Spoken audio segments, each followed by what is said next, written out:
తాళివేసిన బంధం ఎపిసోడ్ 8. నీ మీద నాకు హక్కు లేదు, కానీ నువ్వు నా దానివి. ఇప్పుడు కథలోనికి వెళ్ళిపోదాం. నువ్వు సంతోషంగా ఉంటే నేను ఏం చేయలేను అంటే నీ ఉద్దేశం ఏంటి అని నందు అడగ్గా, నీకు తెలుసు నేను నీ నుండి కావాల్సింది, కానీ నువ్వు అతనితో హ్యాపీగా ఉంటే మన బంధం ముందుకు వెళ్ళదు నందు. నీకు నేను కావాలా? బంధం లేదని చెప్పినా అతను కావాలా? అతను మాట్లాడిన మాటలకు నందిని ఏం సమాధానం చెప్పాలో తెలియక అలాగే తన మెడలో ఉన్న బంధం తన విలువిస్తుందో లేదో అర్థం కాక అతని వైపు చూస్తూ ఉంది. చాలాసేపు వరకు అతను ఎంతకీ నోరు విప్పకపోయేసరికి మౌనంగా ఉన్న నందినిని కదిలిస్తూ, ఏం ఆలోచిస్తున్నావు? నేను తప్పు చెప్పానా ఏమైనా? అప్పుడు నందిని, అలా ఎందుకు అంటున్నావు? ఎందుకంటే నువ్వు నా జీవితంలో ఉండాలని నేను అనుకున్నాను, కానీ నువ్వు నాకు ఆ ఛాన్స్ మిస్ చేసావు. ఇప్పటికైనా సరే అది ప్రమాదం జరిగింది కాబట్టి దానికి విలువ ఇవ్వకపోతే మ్యూచువల్ డైవర్స్ తీసుకొని మనిద్దరం ఒకటి కావచ్చు. నీకు ఇష్టం లేని బంధంలో నువ్వెందుకు బలవంతంగా ఉండడం అని అతను ఆడిన మాటలకు నందిని అయోమయంలో పడిపోతుంది. డైవర్స్, ఆ మాట వినగానే నందిని కళ్ళల్లో బాధ కనిపించింది.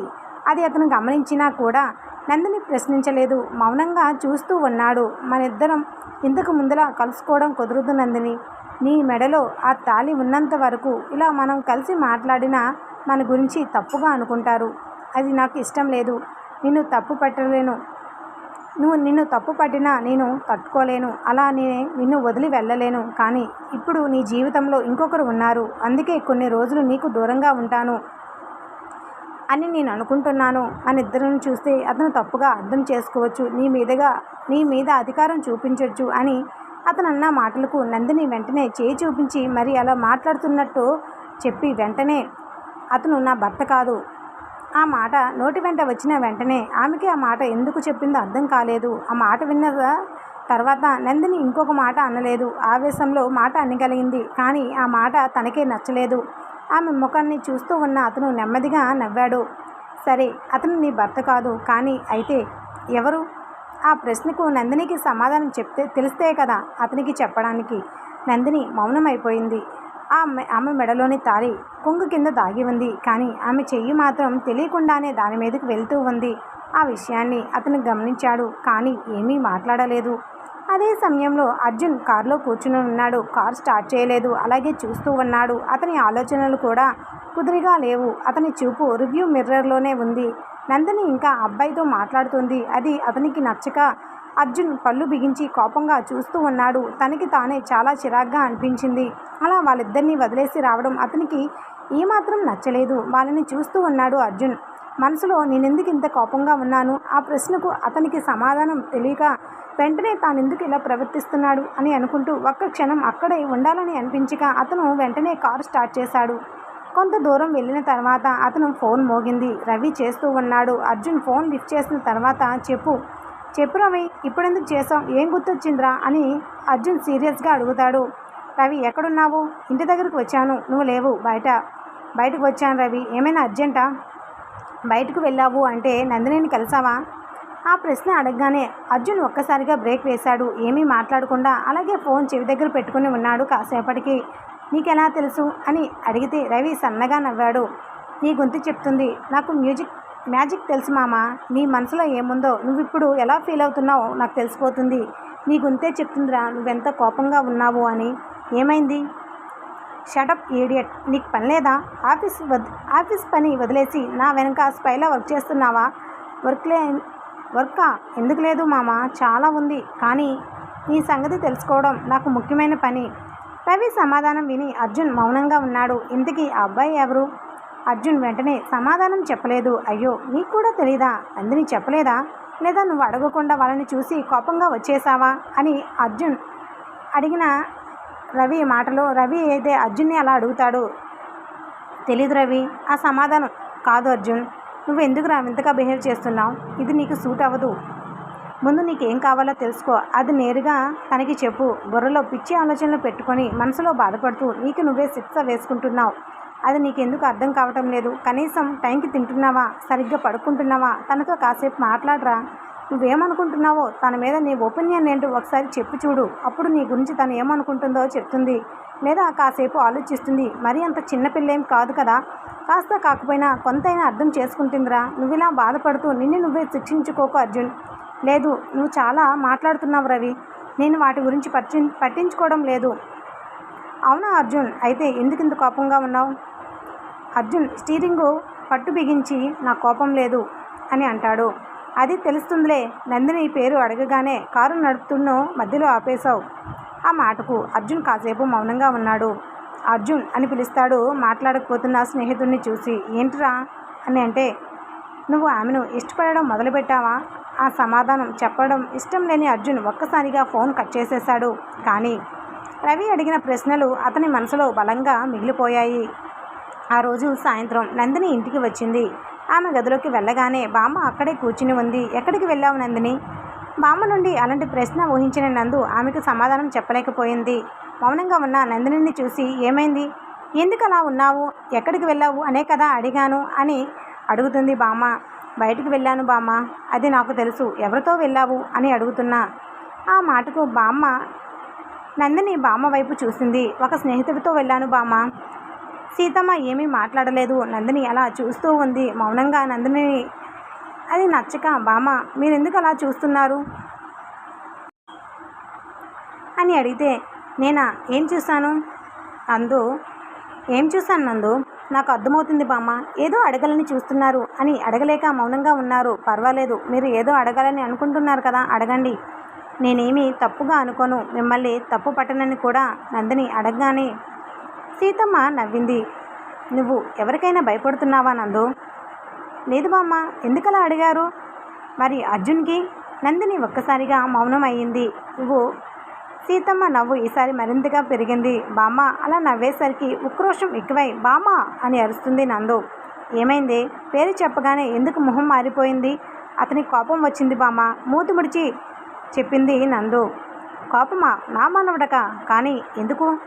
ఏమో, నాకెలా తెలుస్తుంది బామ్మ? నాకు తెలియదు అని సమాధానం చెప్తుంది. అతను అడిగాడా నిన్ను ఏమైనా? నందిని కాసేపు ఆలోచించి ఎవరితో ఉన్నావని అడిగారు బామ్మ, అంతే అని సమాధానం నందిని చెప్తుంది. ఆ మాటకు సీతమ్మ నవ్వింది. అదే కదా నాకు అర్థమైందిలే నందు. ఏంటి బామ్మ? ఎందుకు అతను కోపం వచ్చింది? నాకైతే అసలు అర్థం కాలేదు. నీకేమైనా తెలుసా? తెలిస్తే చెప్పు. నీ మీద తనకు హక్కు లేదని చెప్పే మనిషి నువ్వు ఎవరితో ఉన్నావో అడిగాడా? ఇది విచిత్రంగా లేదా నందు? నందిని మౌనంగా అయిపోయింది. బామ్మ ఆమె దగ్గరకు వచ్చి, అమ్మ, కొంతమంది మనుషులు తమ మనసులో ఉన్నది ముందుగా వాళ్ళకే అర్థం కాదు. నందిని బామ్మ వైపు చూసింది. అర్థం కాకపోవడానికి ఏముంది బామ్మ? అతను నన్ను భారీగా అంగీకరించలేదు కదా. ఇప్పటికీ మీరు అలా అనుకుంటున్నారు అని బామ్మ అనగానే నందిని వెంటనే బామ్మ అని అరుస్తుంది. ఎందుకే అలా అరుస్తున్నావు? నా అనుభవమే చెప్తుంది. ఏ భవిష్యత్తు ఎవరికి తెలియదు కదా. అతనే నీ భర్తగా నీ కొంగు పట్టుకొని తిరుగుతాడేమో, ఎవరికి తెలిసే మనవరాలా అని బుగ్గగిల్లితే ఆ మాటకు నందిని మనసును తాకిందో ఏమో సన్నగా సిగ్గుపడుతూనే తలదించుకుంటుంది. అది చూసి బామ్మ అయితే మురిసిపోతూ ఉంటుంది. మరుసటి రోజు నందిని కాలేజ్ నుండి బయటకు వస్తూ ఉండగా ఒక కారు ఆమె ముందు ఆగింది. సడన్గా తన ముందు ఆగిన కారు వైపు చూసింది. వెంటనే డోరు తెరుచుకుని అర్జున్ బయటికి దిగాడు. అక్కడున్న అర్జున్ని చూసి నందిని ఆశ్చర్యపోయింది. మీరు ఇక్కడ అని నందిని అడిగితే అప్పుడు అర్జున్ నిన్ను తీసుకెళ్ళడానికి వచ్చాను అని అంటాడు. నన్న షాకింగ్గా చూస్తూ అడిగింది నందను. దానికి అర్జున్ అవును అని క్యాజువల్గా చెప్తే, కానీ ఎందుకు అని మళ్ళీ తిరిగి ప్రశ్నిస్తుంది నందిని. అర్జున్ దగ్గర సమాధానం లేక కాసేపు మౌనంగా ఉన్నాడు. అలాగే నందిని తన వైపే సూటిగా చూస్తూ ఉండడంతో అలా బయటికి వెళ్దాము అని అర్జున్ చెప్పాడు. అలా చెప్పేసరికి నందిని అతన్ని అనుమానంగా చూసింది. బయటికా? ఎక్కడికి అని నందిని కారు ఎక్కకుండా ప్రశ్నించేసరికి చిరాకు వచ్చి అర్జున్ తను కూర్చొని కోపంగా కారులో కూర్చో అని చెప్తాడు. నందిని నాకు బస్సులో వెళ్ళడం అలవాటు, ఈరోజు కారులో వెళ్ళు, తప్పేముంది అని అర్జున్ అంటే, కానీ ఎందుకు అని అంటుంది కారు ఎక్కకుండానే. అర్జున్కి చాలా చిరాకు అనిపిస్తుంది. నందిని ఒక్కసారి నేను చెప్పేది విను. నందిని చేతులు కట్టుకుని నిలబడింది. మీరు నా భర్త కాదు కదా. అర్జున్ ముఖం ఈసారి ఒక్కసారిగా మారిపోయింది. అనడమైతే అనింది, కానీ అర్జున్ కోపంగా ఉండడం చూసి తను కాస్త భయపడింది. కానీ ఆమెకు సమాధానం కావాలి. అందుకే ఈసారి భయపడినా లేని ధైర్యం తెచ్చుకొని బయటకు గంభీరంగా ఉంటూ, మరి నన్ను ఎక్కడికి వెళ్ళాలి, ఎవరితో మాట్లాడాలి, ఎందుకు చెప్తున్నారు, మీరు నాకు ఏమవుతారు అని నందిని ప్రశ్నించేసరికి అర్జున్ ఆమె వైపు చూస్తూ నిలబడ్డాడు. కొన్ని క్షణాలు ఏమీ మాట్లాడలేదు. తర్వాత నెమ్మదిగా అన్నాడు, నీకు నా మాట వినాల్సిన అవసరం లేదు నందు. అర్జున్ నుండి అటువంటి సమాధానం నందిని ఎక్స్పెక్ట్ చేయలేదు. అందుకే నందిని మౌనంగా అలాగే ఆశ్చర్యంగా చూస్తుంది.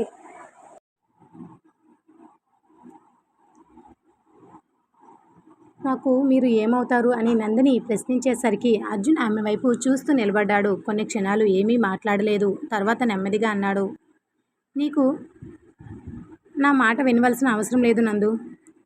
అర్జున్ నుండి అటువంటి సమాధానము నందిని ఎక్స్పెక్ట్ చేయలేదు. అందుకే నందిని ఆశ్చర్యంగా చూసింది. నువ్వు ఎక్కడికైనా వెళ్ళొచ్చు, ఎవరితోనైనా మాట్లాడొచ్చు అని అర్జున్ అడగానే ఒక్కసారిగా నందు నీరుగారిపోయే నిరాశ కనిపించింది ఆమె ముఖంలో. కానీ ఈరోజు వర్షం పడబోతుంది, నువ్వు తడుస్తావు, అందుకే తీసుకెళ్ళడానికి వచ్చాను. బస్సు వచ్చేసరికి టైం పడుతుంది కదా, ఇంతలోపు వర్షం వస్తుంది, నాకు అనిపించింది అలా. ఆ మాట నందిని అతని వైపు చూసింది. అతను ఇంకా కోపంగా ఉన్నట్టు నటిస్తున్నాడు, కానీ ఆమె కోసం ప్రత్యేకంగా వచ్చాడు. అదే ఆమె మనసులో చిన్న ఆనందం కలిగించింది. సరే అని నందిని అంటే అర్జున్ వెనక్కి తిరిగి చూసి, సరే అంటే ఏంటి అర్థం అని అడిగితే, అర్థం పరమార్థం ఏమీ లేదు, నేను కారులో వస్తాను అని అంటుంది. అర్జున్ ఏమీ మాట్లాడకుండా కార్ డోర్ తెరిచాడు. నందిని అయితే కూర్చుంది. అర్జున్ డ్రైవింగ్ సీట్లో కూర్చొని డ్రైవ్ చేస్తూ ఉన్నాడు. ఇద్దరి మధ్య మౌనం.